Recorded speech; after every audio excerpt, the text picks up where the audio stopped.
Mon Dieu, je t'aime, tu es mon papa. Mon Dieu, je t'aime.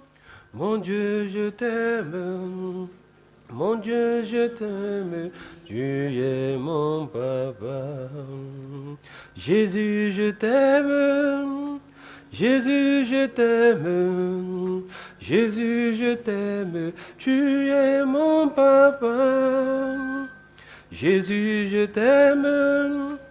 Jésus, je t'aime. Jésus, je t'aime, tu es mon papa. L'Éternel est papa. Confesse-le tout ton cœur. Dieu Tout-Puissant est papa. Le Créateur est mon Père. Le Dieu d'amour est mon papa. L'Éternel, l'Éternel est papa. Dieu Tout-Puissant est papa. Le Créateur est mon Père. Le Dieu d'amour est mon papa. Mon Dieu, je t'aime. Mon Dieu, je t'aime. Mon Dieu, je t'aime. Tu es mon papa. Mon Dieu, je t'aime. Mon Dieu, je t'aime. Mon Dieu, je t'aime. Tu es mon papa. Jésus, je t'aime. Jésus, je t'aime. Jésus, je t'aime. Tu es mon papa. Jésus, je t'aime. Jésus, je t'aime. Oh oui. Jésus, je t'aime. Tu es mon papa. Oui, Seigneur, je reconnais que tu es mon papa. Je t'aime parce que tu es mon papa. Je t'aime parce que tu es mon Père, Seigneur. Je veux te définir encore mon amour que j'éprouve pour toi, Seigneur. C'est un amour inconditionnel. C'est un amour purifié, Seigneur. Un amour saint, Seigneur. Je veux reconnaître ce précieux amour que toi, tu as manifesté en mon égard, en te disant combien de fois je t'aime, Seigneur. Je t'aime parce que quand je n'étais pas aimable, toi, tu m'as aimé.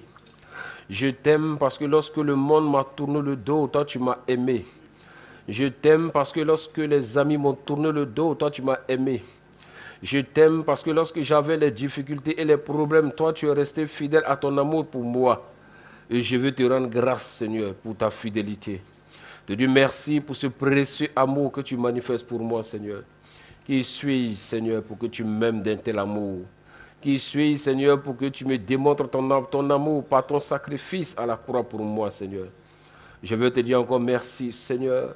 En ce jour spécial, en ce jour particulier, je veux élever la voix vers toi, te dire infiniment merci pour l'opportunité que tu me donnes encore de pouvoir t'adresser, Seigneur.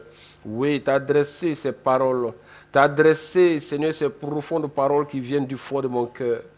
Je vais saisir encore cette opportunité que tu nous donnes encore ce soir pour démontrer à toute l'humanité que, Seigneur, tu m'aimes, oh Seigneur, et que je t'aime d'un amour véritable, Seigneur. Je prie, Seigneur, afin que tu me donnes davantage de t'aimer encore plus et encore plus, Seigneur. Donne-moi de t'aimer davantage, Seigneur. Donne-moi de t'aimer à l'infini, Seigneur. Je ne vais pas conditionner mon amour pour toi par ce que tu me donnes. Mais je veux te rappeler quelque chose de très important, Seigneur. Que tu me donnes ou que tu ne me donnes pas, Seigneur, je t'aimerai toujours. Que tu ouvres et que tu n'ouvres pas, je t'aimerai toujours. Que tu me bénisses, que tu ne me bénisses pas, Seigneur, je t'aimerai toujours, je t'aimerai toujours. Car mon amour pour toi est vrai, Seigneur. Mon attachement à toi est vrai, Seigneur. Mon attachement à ta personne est vrai, Seigneur. Je veux chaque jour de mon existence t'exprimer cet amour vrai, Seigneur, que je ressens dans mon cœur pour toi, Seigneur. Je t'aime parce que tu es mon essentiel. Je t'aime parce que tu es ma vie, Seigneur. Je t'aime parce que tu es tout pour moi, Seigneur. Je t'aime parce que tu es le centre même de mon existence. Tu es mon oxygène, Seigneur. Tu es mon oxygène, Seigneur. Voilà pourquoi je t'aime, Seigneur. Je t'aime de tout mon cœur, Seigneur. Merci encore, Père, pour ce précieux mois qui commence. Que toute la plénitude de la gloire te revienne, Seigneur. Et que l'honneur te soit donné dans le précieux nom de Christ Jésus. Amen. Que le Seigneur nous bénisse. Que sa grâce continue de se manifester dans nos vies. Et nous allons lui dire encore merci parce que il a permis que nous rentrons dans ce merveilleux mois qui commence, qui est le mois de mai. Il nous a protégés, il nous a gardés, nous a assistés, malgré tout ce que nous avons entendu, malgré les mauvaises nouvelles, malgré les bonnes nouvelles, malgré tout ce que nous aurions entendu, malgré les informations que le monde a données. Il a permis que nous restons vraiment connectés à lui, que nous soyons en bonne santé, que nous demeurons en pleine forme et nous voulons vraiment lui dire merci. Lui dire merci pour cela. Alléluia. Ne nous lassons pas de dire merci au Seigneur. La Bible déclare que celui qui est fidèle avec Dieu dans les moindres choses, l'Éternel le sera aussi avec lui dans les grandes choses. Si nous n'apprenons pas à dire merci à Dieu dans les moindres choses, quel est l'intérêt pour Dieu de nous donner des grandes choses? Parce qu'il ne voit pas notre fidélité dans les moindres choses. Et c'est pour ça qu'il est très important chaque jour de dire merci au Seigneur. Quelle que soit la nouvelle que j'entends, ma première responsabilité, c'est de dire merci au Seigneur. Il n'a pas dit de dire merci quand les nouvelles sont bonnes ou pas. Il dit de dire merci seulement parce que nous croyons en lui. Donc, que j'ai des bonnes nouvelles ou pas, je dis merci au Seigneur. Que j'ai des bonnes informations ou pas, je dis merci au Seigneur. Que je gagne à manger ou pas, je dis merci au Seigneur. Que mon corps soit malade ou pas, je dis merci au Seigneur. Quel que soit ce que je vis, quel que soit ce que je reçois comme information ou comme parole, ma responsabilité étant fils de Dieu. Je n'ai pas dit enfant de Dieu, mais étant fils. Parce que la Bible dit qu'on est né enfant. Étant enfant, on est devenu, on est dans le royaume de Dieu. Mais il nous donne la possibilité de quitter le niveau d'enfant et de demeurer fils. Mais il dit pour demeurer fils, il y a une condition. C'est-à-dire pour être enfant, c'est d'accepter Jésus-Christ comme Seigneur et Sauveur. Il dit, et en ce moment-là, la parole te donne le pouvoir de devenir enfant. Mais la Bible ne nous demande pas de rester enfant éternellement. Si nous voulons avancer avec Dieu, quittons maintenant le stade d'enfant et demeurons fils. Mais il a dit quoi? Il dit pour demeurer fils, il dit à tous ceux qui sont conduits par l'Esprit de Dieu, ils sont quoi? Ils sont fils. Alléluia. Il dit, enfant, quand tu acceptes la parole de Jésus, tu deviens automatiquement enfant. Mais il dit, tu as la possibilité de quitter le niveau auquel tu es et de devenir un fils. Pourquoi il nous dit fils? Parce que tu ne peux pas confier ton héritage à un enfant. Alléluia. On ne peut pas confier l'héritage à un enfant, mais on confie l'héritage à un fils. On confie les secrets à un fils. On confie son cœur à un fils. Donc, devenons des fils. Mais qu'est-ce qui caractérise le fils? Le fils démontre son amour au Père. Le fils dit chaque jour au Père que je t'aime, papa. Je t'aime pour ce que tu es. Parce que je reconnais que c'est toi qui m'as donné la vie. C'était un mois où nous devions être reconnaissants vis-à-vis de tout ce que papa Dieu a manifesté pour nous. On n'aime pas Dieu pour ce qu'il nous donne. On n'aime pas Dieu parce que nous sommes dans des conditions. Si tel était le cas, c'est que lorsque les compagnons de Daniel étaient dans la fournaise ardente, ils n'allaient plus croire en Dieu. Alléluia. En réalité, si nous voulons démontrer notre amour véritable au Seigneur, ce n'est pas quand tout va bien, comme j'ai l'habitude de le dire. Ce n'est pas quand je reçois des informations que je vais dire au Seigneur, non. Oh Seigneur, oui, tu es mon Père. Non. Que les informations que je reçois, c'est-à-dire qu'elles soient bonnes ou mauvaises, je dois dire à Dieu que mon amour n'est pas conditionné à ce que j'entends ou à ce que je reçois. Alléluia. Donc, quel que soit ce que nous entendons comme information, la première réaction d'un enfant de Dieu, Seigneur, je lève les mains vers toi pour te rendre grâce. Je te bénis, Seigneur. Oh, je te célèbre, mon Père. Parce que tu as entendu la nouvelle que j'ai entendue. Tu as entendu l'information que j'ai reçue. Tu vis ce que je vis. Tu traverses ce que je traverse. Donc, je te rends toute la gloire parce que j'ai la conviction que le Dieu vivant que tu es, tu n'as pas encore dit ton dernier mot dans ce que je traverse. Le Dieu véritable que tu es, tu n'as pas encore dit ton dernier mot dans ce que je vis, Seigneur. En réalité, pour démontrer notre amour à notre Seigneur Jésus-Christ, c'est lorsque le monde pense que nous allons régner Jésus. Ah oui, c'est lorsque les circonstances pensent qu'on va régner Jésus. Il a dit quoi dans Apocalypse, le verset 8? Il dit, à cause de ce que... il dit, je connais tes œuvres. Je connais quoi tes œuvres. Je connais quoi tes capacités. Je connais la force que tu as. Il dit, je reconnais tes œuvres. Il dit, mais à cause de ce que tu n'as pas renié mon nom. Il dit, pour cela seulement là, moi ton Père, il dit, je mets une porte ouverte au devant de toi que personne ne peut fermer. Alléluia. Il dit, je reconnais ta faiblesse. Je reconnais que pendant un certain moment, tu traverses des situations. Je reconnais que pendant un certain moment, tu traverses des difficultés humaines, des difficultés financières, des difficultés en santé. Il dit, je reconnais toutes ces choses. Mais il dit, à cause de ce que tu as manifesté ta fidélité quand ça n'allait pas, à cause de ce que tu n'as pas renié mon nom quand c'était compliqué, à cause de ce que tu n'étais pas détaché de moi quand tu recevais des informations. Il dit, pour cela seulement, moi, je mets une porte ouverte devant toi. Et il dit quoi? Que personne, sur cette terre, même dans le siècle présent, dans le siècle futur et dans le siècle à venir, il dit que personne ne pourra fermer. Et c'est pour cela qu'ils sont en train de dire à quelqu'un que si tu crois réellement en ce nouveau mois qui a commencé, et que tu crois, comme je l'ai dit, qui est le mois de la grâce, rappelle-toi de cette parole. Il y a une porte que Dieu a ouverte devant toi pendant ce mois-là. Il y a une porte ouverte devant toi pendant ce mois. Et il met au défi quiconque. Il dit, personne ne peut fermer la porte. Ça veut dire quoi? Ça veut dire que si je suis conscient qu'une porte est ouverte devant moi, quelle sera moi ma responsabilité maintenant? Je sais qu'une porte est ouverte devant moi, je fais quoi? Il dit, je mets une porte ouverte devant toi que personne ne peut fermer. Ah, c'est que je dois m'arrêter, mais dis à Dieu que ce mois dans lequel je suis, tu dis, tu as mis une porte ouverte devant moi. Quelle est la porte qui est ouverte devant moi pour que je puisse rentrer dans cette porte-là? Alléluia. Quelle est cette porte que tu as ouverte devant moi? Quelle est la porte que tu as ouverte devant moi, Seigneur? J'ai l'assurance, j'ai la conviction. Écoutez-moi, il y a des moments où ton cœur est convaincu que quelque chose se passe. Qui a déjà ressenti ça? Tu es là, puis un coup, tu sens que ça va. Même si ça ne va pas, tu as la conviction que ça va. C'est des informations spirituelles que tu reçois directement du trône de Dieu. Ah oui, Seigneur. Et quand je sens en ce moment-là qu'il y a quelque chose, écoute, il y a des signalements que chaque enfant, chacun doit savoir comment Dieu le bip. Chaque enfant de Dieu doit être à mesure de savoir quelle est la période adéquate ou quel est l'élément précis quand je suis en prière qui me donne l'assurance que la présence de Dieu est là. Alléluia.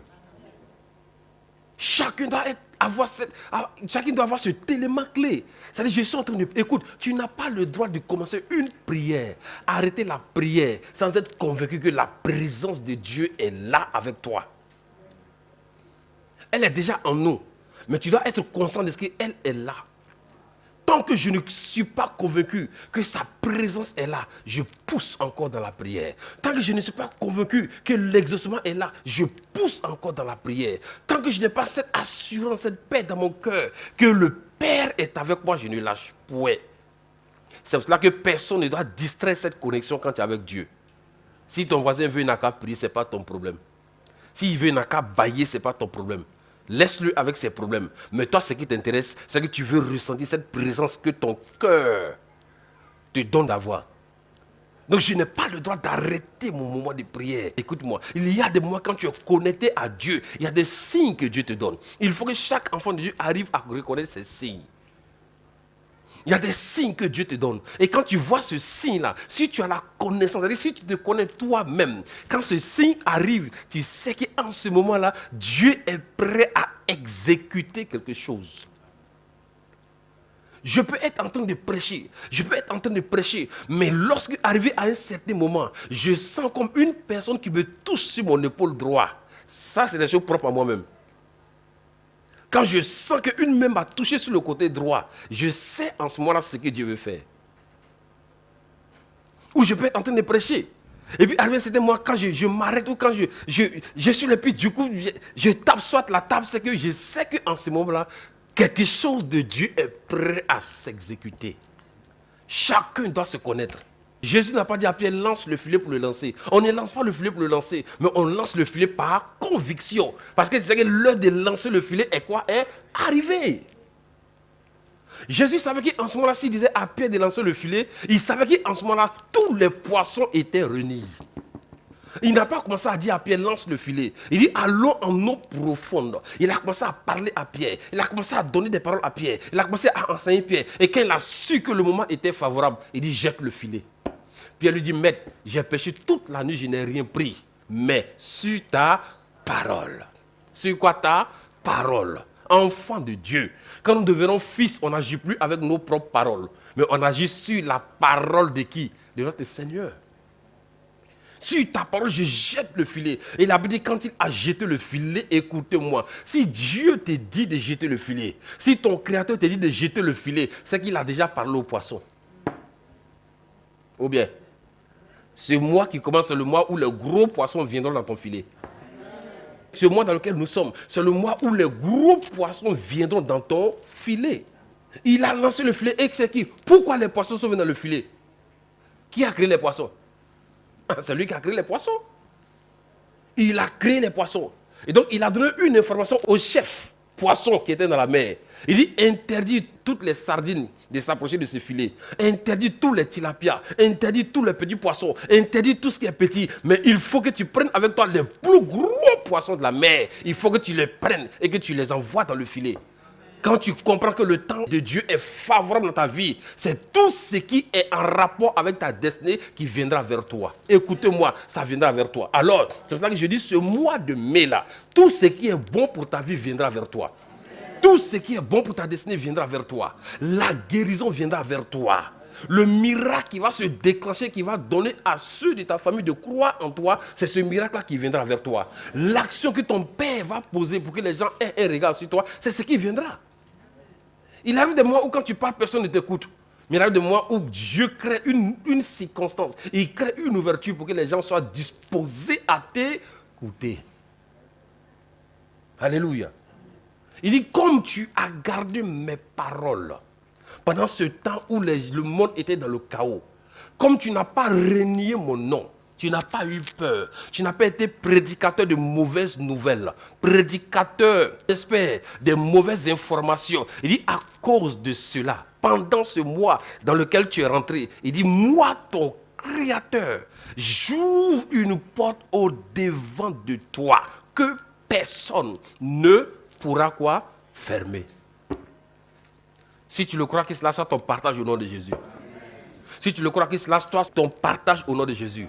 Si tu crois que le Père, le Créateur, a ouvert une porte au devant de toi pendant ce nouveau mois dans lequel tu es, il faut dire au Seigneur, je le crois. Que cela soit ton partage au nom de Jésus. Il y a un temps où nous parlons de ce que Dieu est capable de faire. Mais il y a aussi un temps où on dit, Seigneur, ce que tu as dit que tu es capable de faire, tu l'as fait à travers moi. Ça ne sert à rien de dire que Dieu peut faire. Oui, ça c'est une information générale. La Bible, c'est le logos. Le logos, c'est la parole que Dieu a donnée. Mais dans ton logos, il y a ton réma. Le réma, c'est quoi? C'est que Dieu t'a dit dans son logos qu'il guérit. Mais pour que cette parole devienne logos pour toi, il faut que tu l'expérimentes. En l'expérimentant, elle deviendra quoi? Un réma pour toi. Si quelqu'un dit Jésus guérit, lui il parle parce qu'il a l'information logos. Mais toi tu diras oui, Jésus guérit parce que tu as l'information quoi? Réma. J'étais quoi? Malade. Et il a fait quoi? Il m'a guéri. C'est ça le réma. Que ce mois soit ton mois de réma. Que ce mois soit ton mois de réma. Que ce mois soit le mois où tu dises quelque chose à celui qui doit t'écouter. Je vous ai dit hier que nous avons l'habitude d'écouter le témoignage des gens. Ton voisin t'a trop fait asseoir et il t'a rendu son témoignage. Ce mois-là, il faut dire voisin, assieds-toi. Moi aussi, j'ai quelque chose à raconter. Ou bien, chaque fois que c'est ton appel pour dire on rend témoignage, il faut te révolter un jour. Tu es expert dans rendre témoignage des gens. Non, il n'a pas dit des gens seront mes témoins. Il dit vous serez quoi? Mais tu es dans le vous, je suis dans le vous, nous sommes dans le vous, nous tous on est dans le vous. Ah oui, donc le vous ne doit pas seulement être dirigé vers une personne. Frère, tu as rendu témoignage, je bénis le Seigneur. Mais ce mois aussi, tu dois m'écouter. Ce mois aussi, je dois dire quelque chose. Assieds-toi, écoute-moi. Hein? Quelque chose de fort s'est préparé. Et je vous ai dit hier que c'est vrai. Lui, il parle et puis ça passe, c'est bien. Mais pour toi, tu ne parleras pas. Quand il vient te voir, il faut dire assieds-toi. Enlève une bouteille d'eau bien glacée. Si tu veux, il faut lui offrir une sucrerie. Parce que ça sera tellement long ce que tu vas lui dire qu'il faut rafraîchir le gars d'abord. Assieds-toi bien, mon frère. Il va dire, mais pourquoi tu dis, c'est trop long ce que j'ai à dire. C'est trop long ce que j'ai à dire. Pourquoi? Parce que pendant tout ce mois de mai, tu auras toujours quelque chose à dire.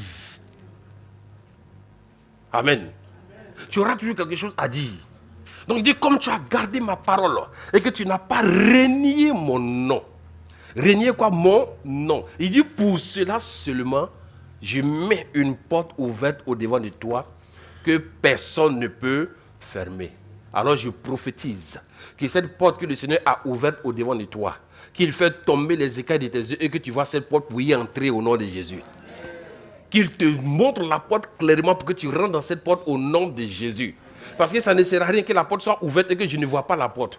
Il y a plusieurs portes. Dieu ouvre devant de nous qui sommes ses enfants. Mais comme on n'a pas les yeux spirituels, on n'a pas les yeux de l'aigle, on ne voit même pas. Pourtant, ça fait des années que la porte est ouverte au devant de toi. Ça fait des années que Dieu t'a exaucé. Ça fait des années que ta prière a été exaucée. Mais tu ne vois pas la porte pour y rentrer. On te dit que la porte A est ouverte et toi tu vas frapper à la porte B. On te dit que la porte A est ouverte et toi tu vas frapper à la porte C. Je t'interdis de frapper à la porte qui n'est pas ouverte. Mais j'ouvre tes yeux sur la porte qui est ouverte et je décrète et je déclare que ce mois de mai dans lequel nous sommes, tu rentreras pleinement dans cette porte avec assurance et tu témoigneras de ce qu'il y a à l'intérieur de cette porte-là au nom de Jésus. Qu'il en soit ainsi au nom de Jésus. Que cette porte qui est ouverte au devant de toi, que tu rentres pleinement dans cette porte-là au nom de Christ Jésus. Nous avons trop témoigné de ce que le monde vit, mais il est temps que le monde témoigne de ce que nous vivons. Quelqu'un a compris? Il dit, il y a longtemps que nous témoignons de ce que le monde vit, mais il est temps maintenant que le monde témoigne de ce que nous vivons. Il est temps que ton entourage témoigne de ce que toi tu vis. Il est temps que ton entourage témoigne de la porte que Dieu a ouverte au devant de toi. Que cette porte-là soit une porte de faveur et de grâce au nom de Christ Jésus. Ce mois, rentre dans ta guérison. Ce mois, rentre dans la porte de la restauration. Ce mois, rentre dans la porte de l'exaucement. Ce mois, rentre dans la porte du témoignage. Ce mois, rentre dans la porte de l'accomplissement. Ce mois, rentre dans la porte de l'excellence. Ce mois, rentre dans la porte de la gloire et de la grâce. Ce mois, rentre dans la porte de la bénédiction spirituelle et financière à tous les niveaux. Qu'il en soit ainsi au nom de Christ Jésus. Qu'il en soit ainsi au nom de Christ Jésus. Qu'il en soit ainsi au nom de Christ Jésus. Amen. Amen. Amen. Donc nous rendons grâce à Dieu. Parce que c'est un mois spécial. C'est un mois quoi? Particulier. Et je vous ai dit, lorsque le Seigneur me parlait de ce mois, il m'a dit simplement que le nom que lui donne à ce mois-là, c'est la grâce m'a localisé. Alléluia. La grâce m'a quoi? Localisé. On te dit que tu es ici en Côte d'Ivoire. Il y a des gens qui sont assis en Europe. Et avec un simple logiciel, ils arrivent à localiser ton secteur. Ils localisent ta maison. Ils localisent tes déplacements. Alléluia. Et tu vas me dire que Dieu qui est là-bas, le créateur de tout ça, va te localiser avec l'exaucement et puis ça va te rater? Jamais de la vie. La grâce de Dieu m'a localisé. Ça, c'est mon thème de ce mois. C'est ton thème de ce mois. Écoutez-moi, je vous ai dit que les mois sont passés, ce n'est pas grave. On a traversé des mois difficiles, ce n'est pas grave. Mais il est temps aussi parfois de s'arrêter et de dire à Dieu, oui, on a fait. Mais maintenant, là, il faut agir. Ou bien, on a fait des jeûnes collectifs. On a fait des chaînes de prière. On a fait des tas de choses. Mais de vous à moi, qu'est-ce qu'on n'a pas fait? Donc on fait quoi maintenant? Seigneur, maintenant là, ta grâce, elle nous suffit. La grâce ne compte pas sur ta capacité spirituelle, comme je l'ai dit. La grâce ne compte pas sur ton niveau spirituel, ni, je veux dire, ta connaissance intellectuelle. Mais la grâce est la grâce. La grâce s'en fout de ta vie de prière, ni de ta vie de méditation. Mais quand elle veut intervenir, elle intervient pour que tu dises que si ça là, si ce n'est pas Dieu, aucun homme ne peut le faire. Mais aussi longtemps que je vais compter sur mes propres capacités, je vais compter sur ma force, je vais compter sur ma vie de prière, ma vie de méditation. Moi, je suis un expert dans la prière. Je me lève toute la nuit, je prie. Toute la nuit, je fais ceci. Au point où ton voisin qui est à côté, il est frustré parce que lui, il n'arrive même pas à faire 1 heure de prière. Il dit, c'est que moi, Dieu ne m'écoute pas. Parce que le frère a dit, il prie toute la nuit, tous les jours. Mon frère, il dit, il prie toute la nuit, tu étais là. Tu étais là. Tu Tu es là, tu es frustré. Tu dis, oh Dieu, Dieu a fait grâce à la seule, après tout. Tu étais là. C'est pas alléluia, amen, et puis tu as sommeil, tu donnes, puis tu te réveilles, puis tu continues. C'est pas ça, on dit prière. Si tu veux compter, si ta propre force, tu vas rater ce mois. Mais ce mois-là, dis à Dieu. Dis à Dieu, dis à Dieu. Ta grâce me suffit. Ta grâce est suffisante. La vie chrétienne, ce n'est pas un championnat, ce n'est pas une compétition, mon frère. Si l'autre a reçu, gloire à Dieu. S'il a prospéré, gloire à Dieu. Chacun a son tout. Quand la saison des mangues arrive, est-ce que les tomates se plaignent? Ah oui. Mais quand la saison de mangue finit et que la saison des tomates commence, allez, qui est en valeur? Ce n'est pas la tomate. Aujourd'hui, c'est mangue. Demain, c'est tomate. Après, c'est igname. Chacun a son tour. Tu n'es pas en compétition avec quelqu'un. La vie chrétienne, ce n'est pas une vie de compétition, ce n'est pas une course à vitesse.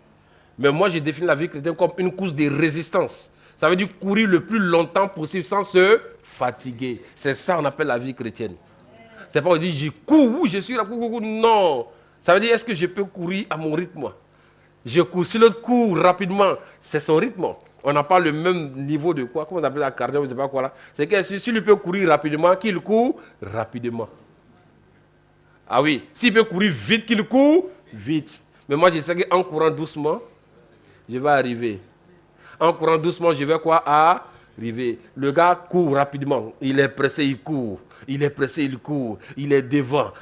Mais à l'arrivée, est-ce que c'est celui qui a commencé qui arrive? Mais le gars, il a pris tout son temps à courir doucement. On dit, mon frère, tu es un fainéant. Il court doucement.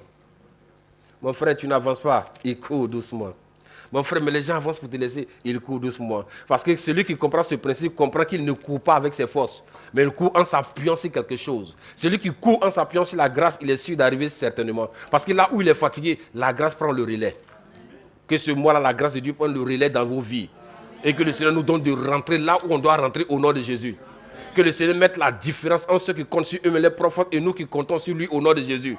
On ne compte pas sur nos forces, on ne compte pas sur nos relations, on ne compte pas sur nos capacités, on ne compte pas sur les petits, grands types placés dans la famille, mais on compte sur qui? Jésus qui est quoi? L'auteur de quoi? La grâce. C'est sûr que si tu t'appuies sur lui, tu vas arriver quoi? Certainement.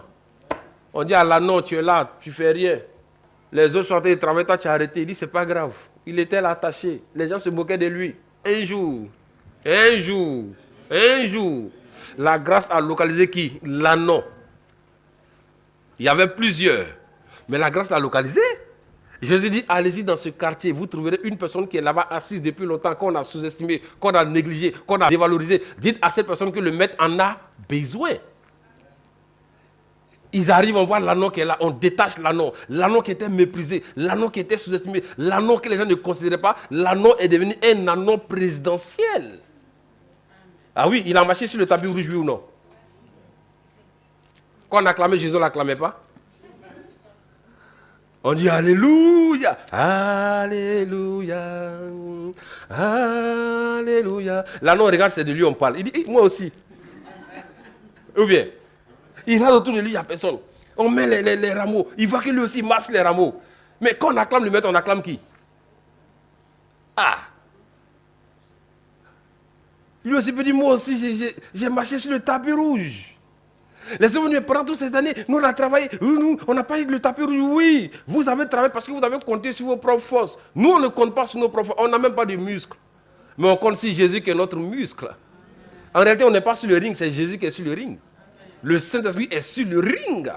Et s'il est sur le ring de ta vie, aucun boxeur ne peut te vaincre. Si Venaket considère comme Mike Tyson, il ne peut pas te vaincre. C'est le mois où personne ne peut te vaincre. C'est le mois où aucune situation ne peut te vaincre. C'est le mois où aucun événement ne peut te vaincre. C'est le mois où aucune parole négative ne peut te vaincre. C'est le mois où aucune circonstance ne peut te vaincre. Mais c'est le mois où tu vas régner et dominer sur toutes les circonstances et les situations de ta vie, parce que ce n'est pas toi qui es sur le ring, mais c'est la grâce de Dieu qui t'a localisé, elle t'a mis sur elle, elle est en train de survoler avec toi. Qu'il en soit ainsi dans ta vie au nom de Christ Jésus. Je rends grâce à Dieu, Seigneur, je ne compte pas sur toi. Là, après, on a compté sur nous-mêmes. Est-ce qu'il y a des choses qu'on a pu obtenir? Comptons sur la grâce de Dieu. La grâce de Dieu m'a localisé. Alléluia. Et donc nous allons aller un peu en eau profonde encore ce soir. Et comme je le dis, c'est le mois où je décrète que la grâce de Dieu m'a localisé. Donc en un mot, c'est mon mois de grâce. Mon mois de quoi? Faveur. Oh, la grâce, c'est quoi? La grâce, c'est quoi? Une faveur imméritée. Ah oui, faveur imméritée, c'est quoi? Qu'est-ce que tu as, mais tu n'as pas fourni 2 fois avant de l'avoir? Je veux dire, un ouvrier, là, il travaille et puis on le paye, là, c'est quoi? C'est pas quoi? Par mérite. Ah oui, il a mérité son salaire. Mais la grâce te dit quoi? C'est pas parce que tu as travaillé que tu as ça. Non. Ça t'a été donné comme ça. Est-ce que c'est ta prière qui t'a donné? C'est ton jeûne qui t'a donné? Hein? Dans ce mois-là, ce n'est pas prière qui a te donné. Ce n'est pas jeûne qui a te donné. Seigneur, ça là, c'est toi-même. Parce que j'ai fait tous les jeûnes fatigués.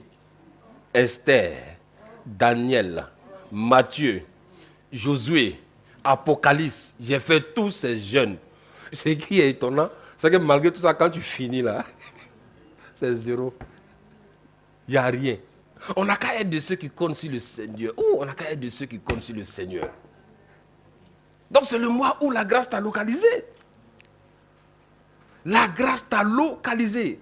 Et nous avons vu, bon, avant d'aller même plus loin, nous allons voir quelque chose de très important. Et regardons dans Hébreux 10, le verset 28 à 29.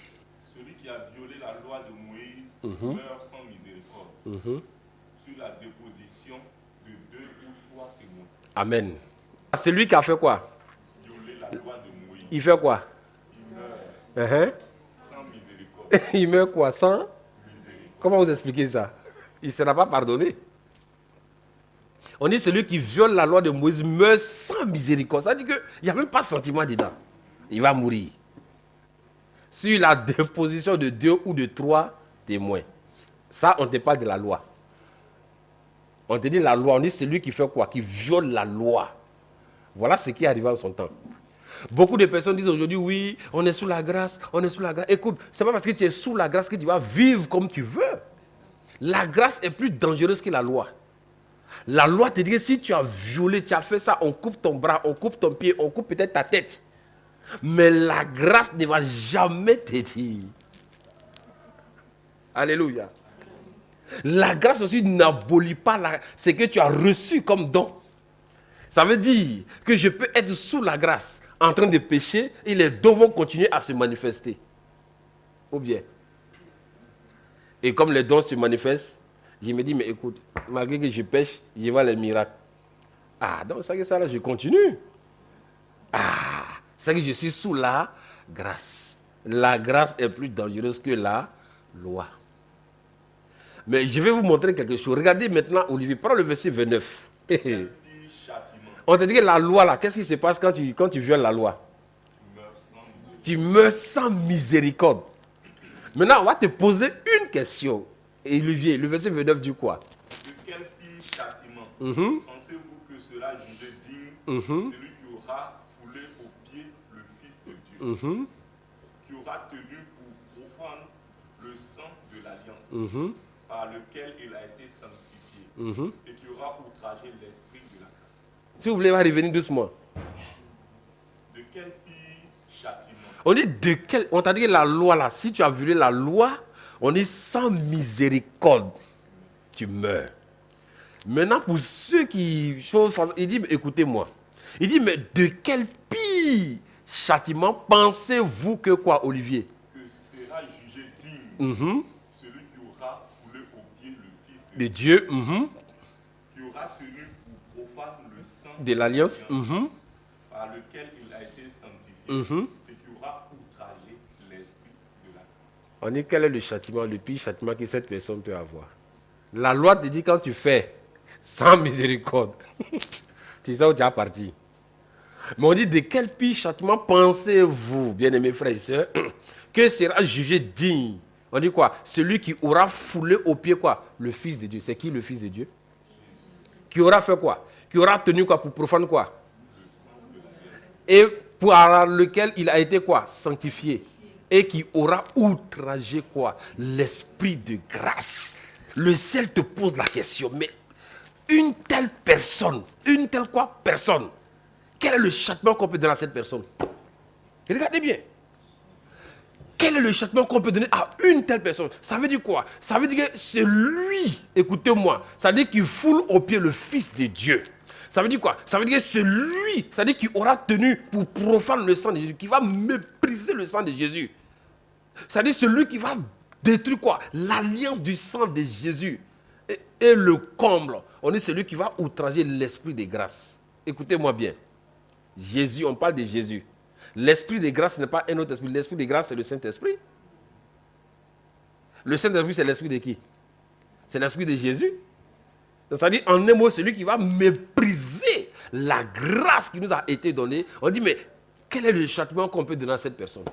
Ne nous amusons pas. Le sacrifice de Jésus à la croix, celui qui va mépriser ce sacrifice, celui qui va jouer avec le sang de Jésus, celui qui va jouer avec l'esprit de sanctification, celui qui va s'amuser avec l'esprit de grâce qui est le Saint-Esprit. La preuve, on dit tu peux insulter le Père, insulter le Fils, mais si tu t'amuses à toucher qui? Au Saint-Esprit, on dit quoi? Lui réagit. Le Saint-Esprit n'est pas sentimentaliste. Il n'est pas dans les sentiments, bien-aimés frères et sœurs. Rappelons-nous de quoi? De l'histoire de ceux qui ont voulu jouer avec lui. Pour leur propre argent, comme ils ont trompé l'homme de Dieu. On dit le Saint-Esprit a fait quoi? Il a fait quoi? Et toi, le Saint-Esprit est en toi. Au calme, tu joues avec la parole de Dieu. Au calme, tu joues avec le nom de Jésus. Et tu as le courage de transporter le Saint-Esprit pour aller dans tes business. Tu as le courage de transporter le Saint-Esprit pour aller dans des endroits bizarres. Le gars te regarde. Mais ce que tu oublies, c'est que tu vis physiquement, mais tu es mort spirituellement. Tu es quoi? Tu es mort spirituellement. Oh, la mort la plus dangereuse, c'est la mort spirituelle. De quel pire châtiment pensez-vous que sera jugé digne celui qui aura quoi? Foulé aux pieds le Fils de Dieu, qui aura tenu pour profane le sang de l'alliance par lequel il a été sanctifié et qui aura outragé l'esprit de grâce.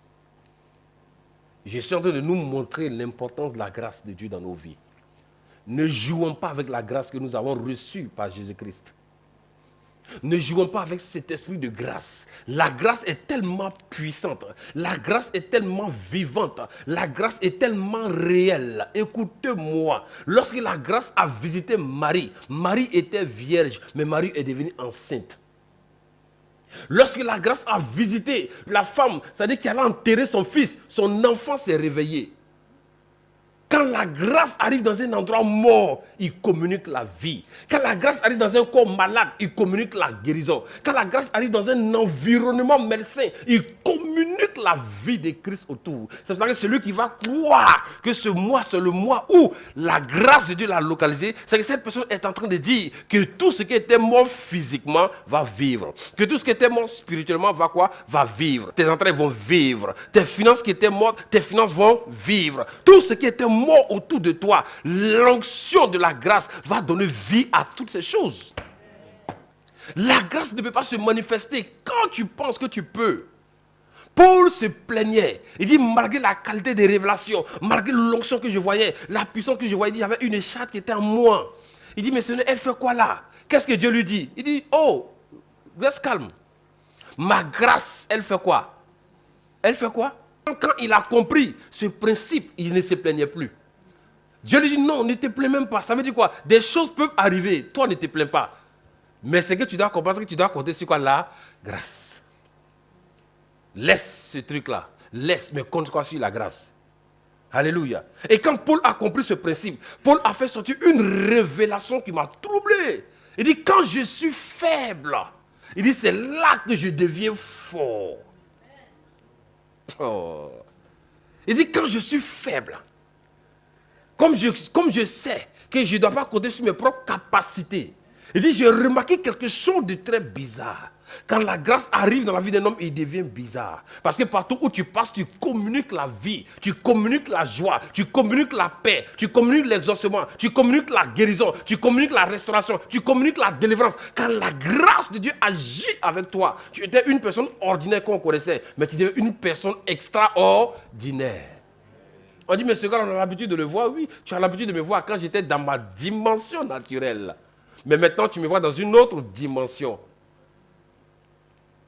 C'est là où on se pose la question, c'est elle ou bien c'est pas elle. C'est lui ou bien c'est pas lui. C'est moi. Mais seulement j'ai compris que je suis sur le dos de quelqu'un.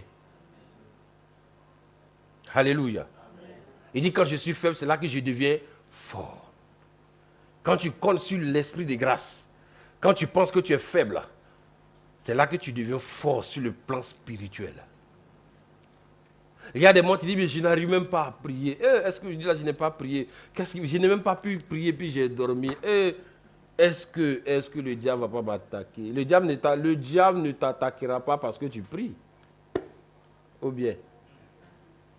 Oh.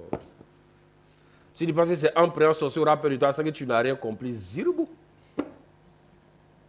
Mais il n'a pas dit que le diable aura peur parce que tu pries. C'est pour ça qu'il y a des gens qui disent que c'est lui qui prie. Si vous ne priez pas, les sorciers. Écoutez, la prière c'est pour te donner un autre niveau. Mais la prière, ce n'est pas pour te protéger.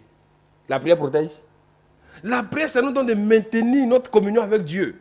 Mais ce n'est pas la prière qui nous protège. C'est le sang de Jésus qui nous protège.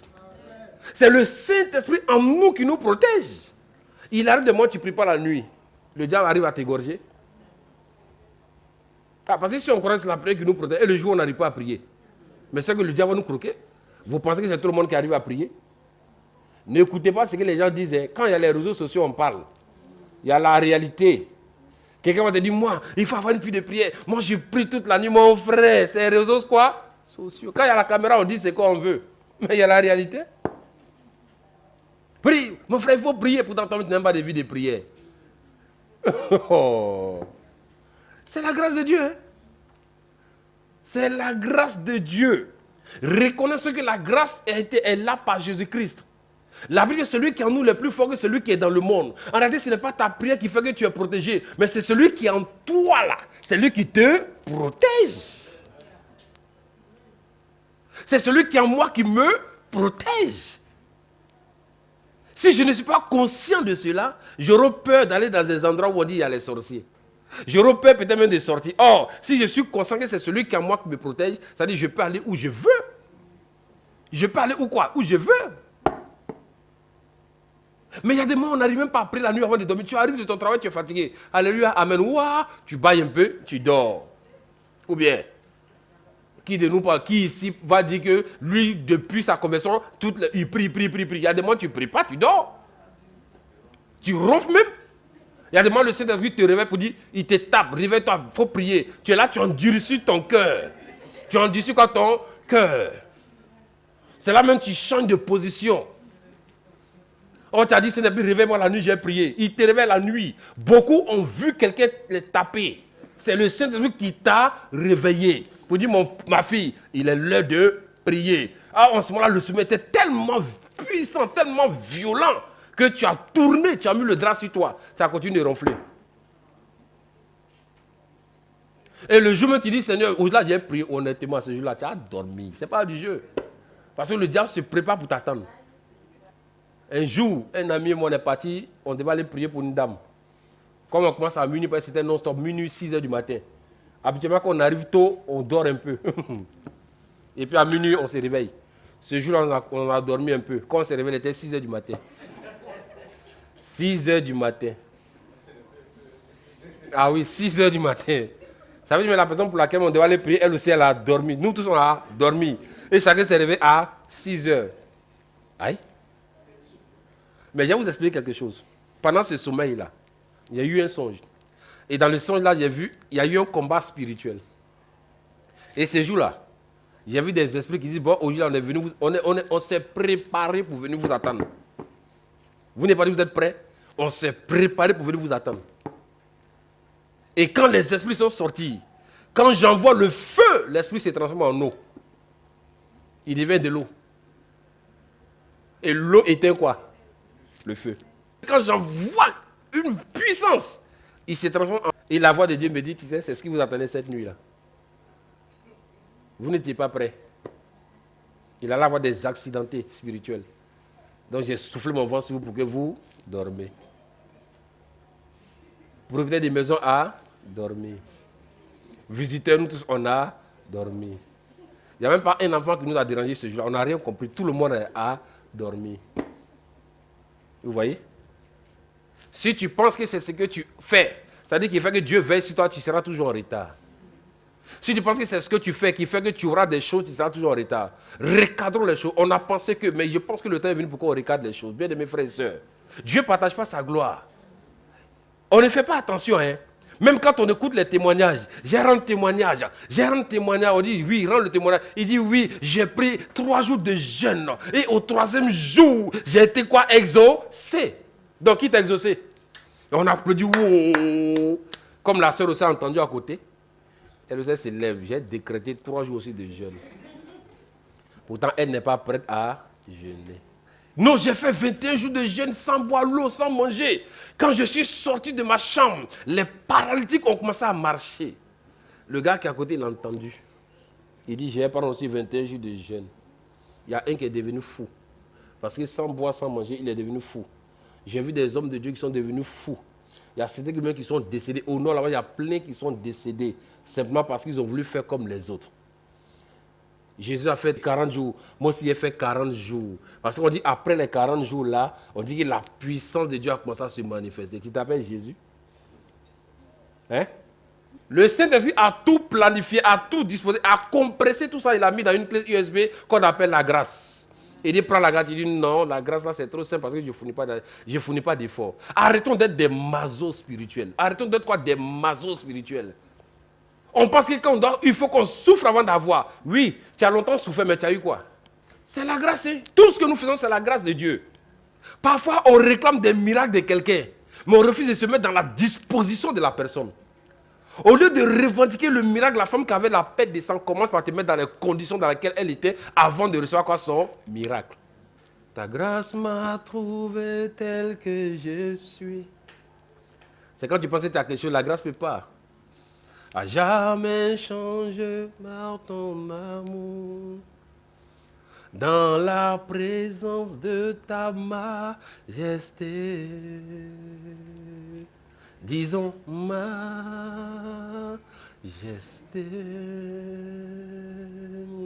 majesté.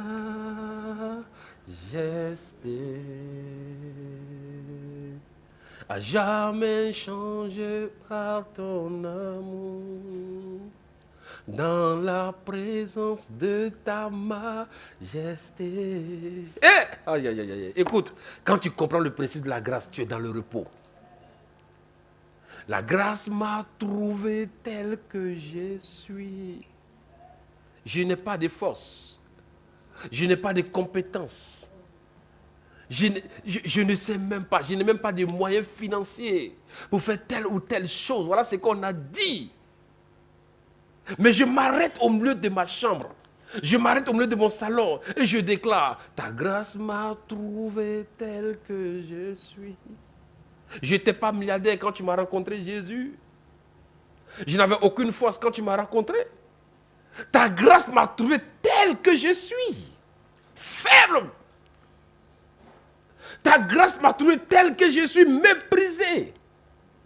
Ta grâce m'a trouvé tel que je suis abandonné de tous. Ta grâce m'a trouvé tel que je suis. Les mains vides, mais dans tes mains, Seigneur. À jamais changé par ton amour. Simplement dans la présence de ta majestueuse présence. C'est pour ça que je chante. Majesté, majesté, oh, majesté,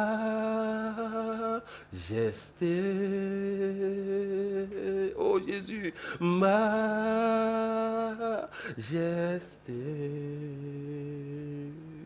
À jamais changé par ton amour, dans la présence de ta majesté. C'est pourquoi majesté, ce mois, ta grâce m'a trouvé tel que je suis, Seigneur. Ta grâce m'a trouvé tel que je suis, Seigneur. Ta grâce m'a trouvé dans une position chaotique, Seigneur. Ta grâce m'a trouvé dans une position allongée, Seigneur, face contre terre. Oh, Seigneur. Ta grâce m'a trouvé dans une situation humiliante, Seigneur. Ta grâce m'a trouvé dans une situation endettée, Seigneur. Ta grâce m'a trouvé dans une position où je pense qu'il n'y a plus d'espoir pour moi, Seigneur. Ta grâce m'a trouvé dans une situation où je pense qu'il n'y a même plus d'espoir. Je ne sais même plus où mettre la tête, Seigneur. Chargé par les pensées, chargé par les situations, chargé par les événements, chargé par les circonstances, chargé par la méchanceté chronique des hommes. Seigneur, ta grâce ne m'a pas trouvé sur un autel de gloire, mais ta grâce m'a trouvé sur un autel d'humiliation, Seigneur. Ta grâce m'a trouvé sur un autel, Seigneur, sur lequel j'étais abattu, Seigneur. Oh, Seigneur, ta grâce m'a trouvé dans un environnement où je ne sais même plus que faire, Seigneur. J'ai compté sur mes propres forces, sur mes propres capacités, mais je n'ai pas vu le changement, Seigneur. J'ai compté sur mon niveau spirituel, mais je n'ai pas vu le changement. J'ai même compté sur ma nouvelle naissance, mais je n'ai pas vu le changement. Tu vas dire que mon corps est sain et mon corps est malade. Tu vas dire que mon corps est guéri et mon corps est malade. Seigneur, ta grâce m'a trouvé tel que je suis. Je ne vais pas te présenter une photocopie. Arrêtons de présenter la photocopie devant les hommes. Faire croire que tu es un super-héros. Or, dans le fond, tu es un zéro. Faire croire que tu es un super-héros. Or, dans le fond, tu es un homme faible. Dis à Dieu que tu es faible afin que sa grâce puisse rentrer en action dans ta vie. Sois honnête avec Dieu. Mens aux hommes comme tu veux, mais sois honnête avec Dieu. Mens devant les hommes comme tu veux, mais sois honnête dans la présence de Dieu. Pour dire, Seigneur, en réalité, les hommes étaient là, j'ai parlé. Sont dans le fond, je suis faible, Seigneur. Faible, Seigneur. Mais je veux compter sur ta grâce. Que ta grâce me localise, Seigneur. Que ta grâce stabilise toutes choses en moi, Seigneur. Que ta grâce me repositionne, Seigneur. Que ta grâce me localise, Seigneur. J'ai longtemps été humilié, Seigneur. Mais que ta grâce me repositionne, Seigneur. Parce que dans ta grâce, il y a la justice, la justification, la délivrance, la restauration, la réussite, la prospérité à tous égards. Ta grâce m'a trouvé tel que je suis. Tu veux que sa grâce agisse puissamment dans ta vie? Sois tel que tu es. J'ai dit quoi? Sois tel que tu es. Sois tel que tu es. Si tu es tel que tu es, la grâce va agir pleinement. Parce qu'il n'y a pas plus difficile de... Est-ce qu'on peut corriger une photocopie? Ou bien, tu dis que tu as corrigé un homme. Oh, il n'est pas lui-même. Tu vas le corriger comment? Si tu le corriges, c'est quoi tu corriges? C'est le faux tu corriges parce que ce n'est pas lui-même tu corriges. Il y a beaucoup de photocopies, mais on va les corriger comment? Tu es comme Seigneur, je suis faible devant toi. Je reconnais que je suis faible devant toi. Je reconnais que je suis tout petit devant toi, Seigneur. Ta grâce m'a trouvé tel que je suis, Seigneur. On dit je suis avancé en âge, mais ta grâce m'a trouvé tel que je suis. On dit je n'ai pas telle ou telle chose, mais ta grâce m'a trouvé tel que je suis. On dit, Seigneur, ta grâce m'a trouvé tel que je suis. Couchons-nous devant Dieu et disons à Dieu que sa grâce nous touche tel que nous sommes. On a trop compté sur les frères, sur les parents. On a trop compté sur les amis. Oui, je peux t'aider à faire telle ou telle chose. C'est parti où? C'est parti où? On a compté sur nous, c'est parti où? Aussi longtemps que tu vas penser que tu es un homme super spirituel, tu seras très tôt découragé. Parce qu'il y a des choses que tu ne pourras pas faire. Seigneur, moi, je ne sais rien. C'est toi qui sais toutes choses. C'est toi qui peux toutes choses à travers moi. C'est toi qui peux te glorifier à travers moi. C'est-à-dire que je suis ton témoin. Donc fais en sorte que je sois témoin dans tous les domaines. Je te représente dignement sur la terre. Alors que les conditions m'accompagnent, Seigneur. La grâce, quand elle te localise. La grâce, quand elle te touche. La grâce, quand tu la rencontres, il y a un changement véritable. Un changement quoi? Vrai. Un changement quoi? Vrai. Que le Seigneur nous aide à comprendre ces principes. Donc il dit, de quel pire châtiment pensez-vous que sera jugé celui qui va mépriser? Que qui aura foulé quoi, au pied le Fils de Dieu, qui aura profané le sang de l'alliance par lequel il a été sanctifié et qui aura outragé l'esprit de grâce. Faisons attention, bien-aimés frères et sœurs. Valorisons la grâce, je ne parle que c'est cadeau. Jésus ne nous a pas été offert cadeau parce qu'on peut mépriser un cadeau. Jésus n'est pas un cadeau, mais Jésus est un don. On ne joue pas avec le don, mais on peut jouer le cadeau. La grâce est un don. On n'a pas le droit de s'amuser avec la grâce. Alléluia. Alléluia. C'est l'introduction même du message. Donc on va lire quand même un verset. Je veux que nous regardions dans le livre de Marc 5 à partir du verset 25. Or, il y avait une femme atteinte d'une perte de sang depuis 12 ans. Yes. Elle avait beaucoup souffert entre les mains de plusieurs médecins. Et elle avait dépensé tout ce qu'elle possédait. Et elle n'avait éprouvé aucun soulagement. Mais était allée plutôt en empirant. Regardez bien. Or, il y avait une Voilà. femme D'une perte de sang. Depuis combien? 12 ans. La suite du verset. Elle avait On dit, elle avait quoi? Souffert. entre les mains de plusieurs médecins. Donc parce qu'elle pensait que la solution était où? Dans la main de ses médecins. Continue. Elle avait dépensé tout ce qu'elle possédait. Et on te dit qu'elle avait dépensé tout ce qu'elle possédait. Et elle n'avait éprouvé aucun soulagement. Malgré tout ça, est-ce qu'elle avait un soulagement?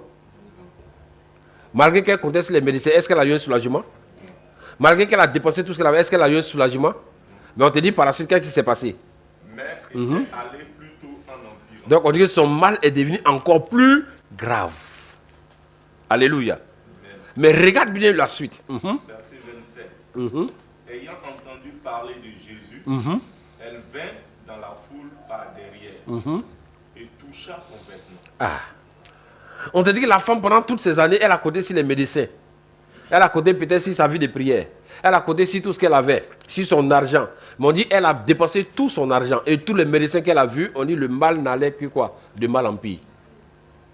Elle n'a même pas trop de solutions. Elle a fait tout ce qu'elle avait, mais elle n'a pas trop de solutions. Elle allait où elle voulait, mais elle n'a pas trouvé quoi de solution. Son mal ne faisait que s'empirer. Elle a compté sur ses propres efforts, mais la situation n'a pas changé. Alléluia. Mais on te dit ayant entendu parler de qui? De Jésus. On dit, elle vint dans la foule par derrière et toucha quoi? Son vêtement. Ah. Elle a tout essayé. Elle a tout essayé. Son argent n'a pas pu. Ses connaissances n'ont pas pu. Ses relations n'ont pas pu. Son mal ne faisait que s'empirer. Mais la Bible dit, elle ayant entendu parler de qui? Jésus.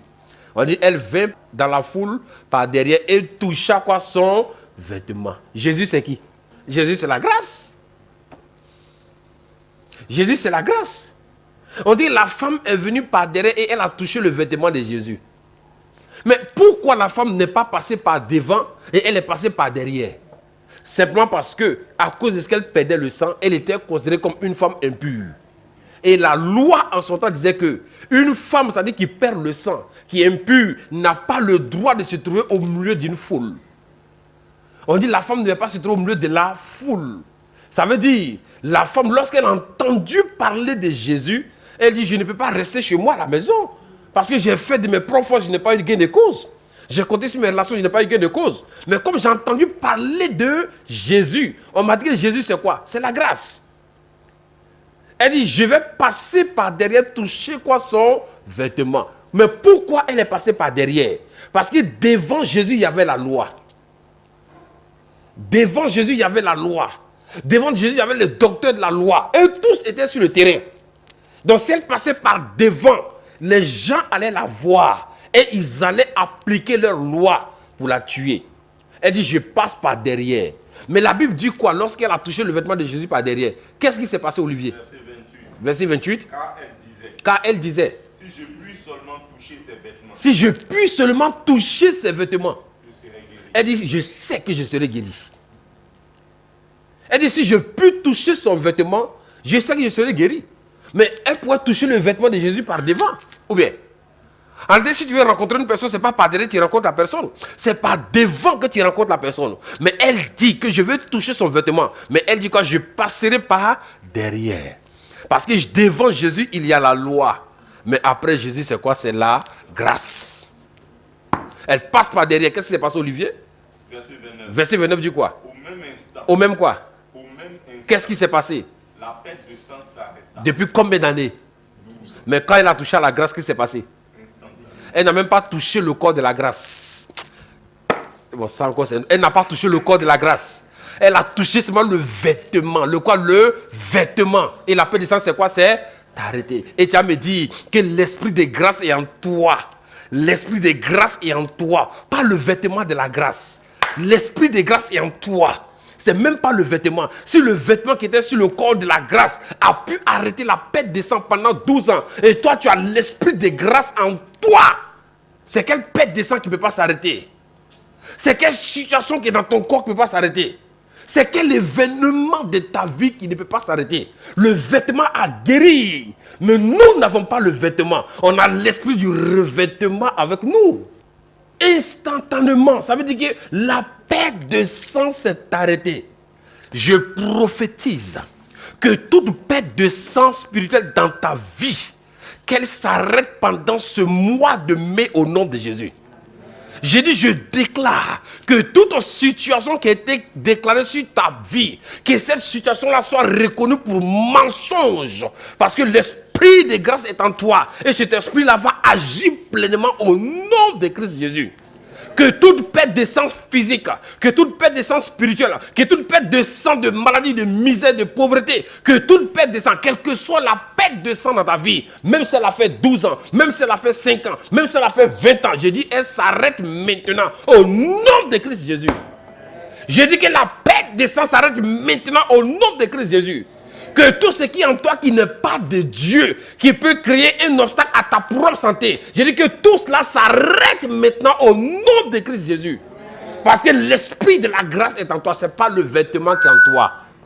C'est l'esprit de la grâce.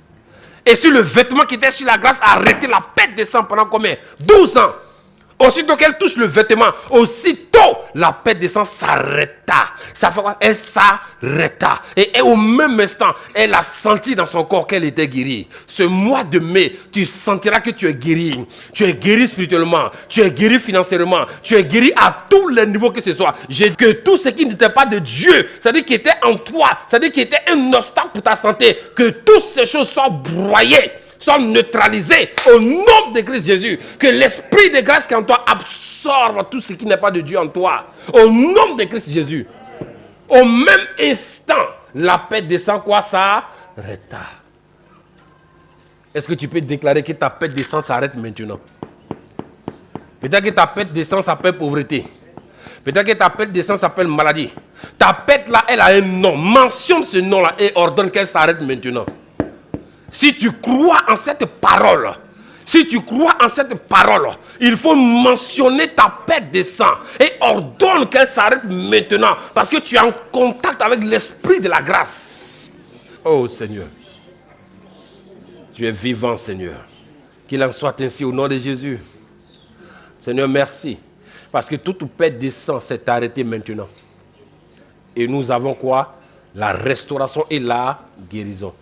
Tu es guéri de toute situation spirituelle, humaine, physique. Ce mois-là, ton Créateur t'a quoi? T'a guéri. Si tu le crois de tout ton cœur, c'est ce qui se manifestera.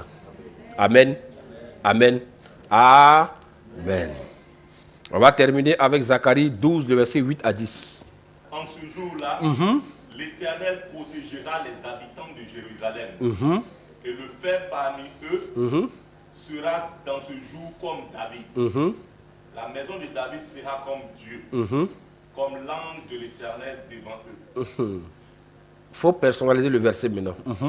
Reviens au verset 8. En ce jour-là, l'Éternel protégera les habitants de la nation. Yes. Et les faibles parmi eux seront dans ce jour comme David. Comme David, oui. La maison de David. La maison de Daniel. La maison d'Olivier. Regardez très bien. Sera comme Dieu. Sera comme qui? Comme Dieu. On dirait que tu n'as pas compris. C'est un mois, comprenez le langage de Dieu. On dit ta maison sera comme qui? Parce que là où il y a la grâce qui est là-bas. Continue Olivier. C'est-à-dire quand tu arrives chez toi, impose la main à l'entrée de ta maison pour dire ma maison, ma maison. Ma quoi? Ma maison. Tu es comme qui? Tu es comme Dieu. Continue. L'ange de l'Éternel devant Comme l'ange de l'Éternel devant. devant moi. Alors, continue le verset. Ce jour-là, En ce jour-là, je me forcerai de détruire toutes les nations qui viendront contre Jérusalem. en ce jour-là, il dit, moi Dieu, je me forcerai de détruire quoi? Toutes les nations qui viendront contre qui? Contre moi, contre ma maison, contre ma famille, contre mon époux, contre mon épouse, contre mes enfants. Dieu dit, il va s'efforcer de les détruire. De les quoi? Détruire. Tu sais pourquoi? Parce que la grâce est avec toi. Tu n'auras plus le temps de t'occuper d'eux, mais Dieu s'occupera d'eux. Ou bien, c'est moi là. Laisse Dieu t'occuper d'eux. Toi, sois dans l'esprit de la grâce. La grâce te maintient dans le repos et la grâce donne et le repos donne à Dieu de travailler. Il dit, en ce jour-là, comme tu es désormais sous ma grâce et dans mon repos, il dit, je m'efforcerai de détruire toutes les personnes, toutes les nations qui viendront contre Jérusalem. Jérusalem, c'est qui? Alors, continue le verset. Alors, je répandrai sur la maison de David et sur les habitants de Jérusalem un esprit de grâce. Un esprit de quoi? Un esprit de grâce. Je vais répondre quoi? Un esprit de grâce. Sur qui? Sur la maison de David et sur les habitants de Jérusalem. Sur ma maison? Je répandrai un esprit de grâce et de supplication. Et puis, et ils tourneront le regard les regards vers moi. Celui qu'ils ont percé. Ils pleureront sur lui comme on pleure sur un fils unique. Ils pleureront amèrement sur lui comme on pleure sur un premier-né. Moi, je suis dans le repos. Dieu s'occupe du reste. Il dit, j'ai déversé quoi? L'esprit de quoi? De grâce et de supplication. Sur quoi? Ta maison, ta personne, ta vie, ton environnement et ton entourage. Si tu comprends ce principe dans le monde dans lequel nous sommes, tu comprendras que ce n'est plus sur toi-même que tu dois compter, mais tu dois compter sur Dieu. Et c'est pour cela que je peux me permettre de déclarer dans le nom de Jésus que ce qui t'avait courbé ne va plus te courber. Ce qui t'avait rabaissé ne pourra plus te rabaisser. Ce qui t'avait humilié ne pourra plus t'humilier. Ce qui t'avait maintenu dans le chaos ne pourra plus te maintenir dans le chaos. Parce que désormais, la grâce de Dieu t'a localisé et tout ce qui était mort autour de toi commence à vivre. Ton désert commence à fleurir. Tout ce qui était obstacle autour de toi va voir la main de Dieu. C'est cela qu'il a dit, que comme tu n'as pas régné mon nom dans les temps de faiblesse, dans les temps difficiles, il dit, moi Dieu, je mets une porte ouverte devant toi que personne ne pourra fermer. Qu'il en soit ainsi au nom de Jésus. Demeurez bénis, restez bénis, que la grâce de Dieu soit avec vous.